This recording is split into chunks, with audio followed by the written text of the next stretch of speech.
Okay, we're in Parsha V'eschanan, and this is Devarim in Perik Gimel, Pasuk Kav Vav, and it says like this: Vayisaber Hashem bi lema'ankem velo shama al Eli vayomer Hashem Eli Ravlach el Tosef daber Eli od badavar hazeh. It says, but Hashem became angry with me because of you, because you did not listen to me. And Hashem said, it is enough for you, Rav Lach. Do not again speak to me anymore about this matter.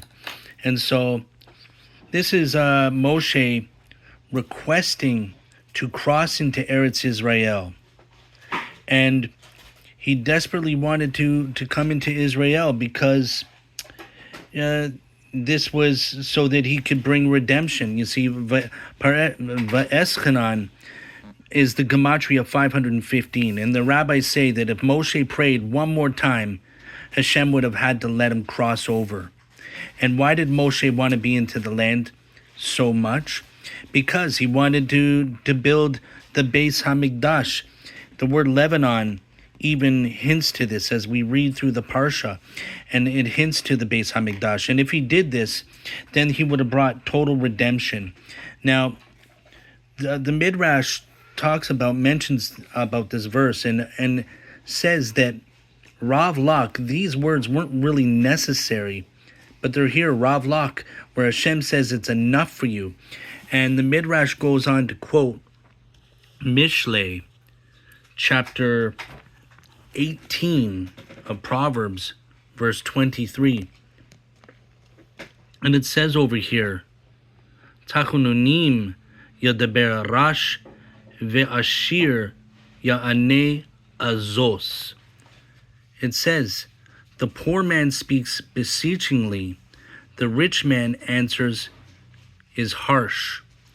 So what does this mean? And the Midrash gives an allegorical comparison to this verse. It says the Midrash compares Moshe to the poor man who uses entreaties, and Hashem as the rich man because of his harsh response, Rav Lach, where it says, it is too much for you.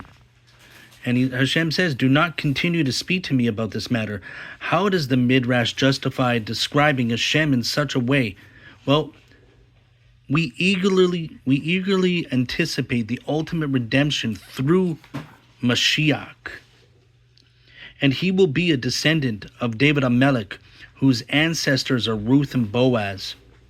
Had Moshe entered Israel, he would have brought total redemption. There would have been no exile, no destruction. But what's interesting is the Midrash talks about Rav Lach, especially the Resh and the Vet, Rav. And these two letters are the initial letters for Ruth and Boaz. Not only that, if we go back to the proverb about Azos, the harsh answer, the Ein and the Zain, when you put it together with the Bet, spell Boaz, and the Vav and the Tav, when you put it together with the Resh, spells Ruth. So you actually have Ruth and Boaz here. And what is this telling us? What is this telling us? Redemption must come through Mashiach, who is a descendant of Ruth and Boaz. So what Hashem is saying is the reason why he did not allow Moshe to cross over is because there's still more sparks that need to be redeemed. And thank Hashem that it was his mercy for not letting Moshe enter, so that more sparks of Israel could also experience redemption. Otherwise, it would have been Olam Haba right then and there.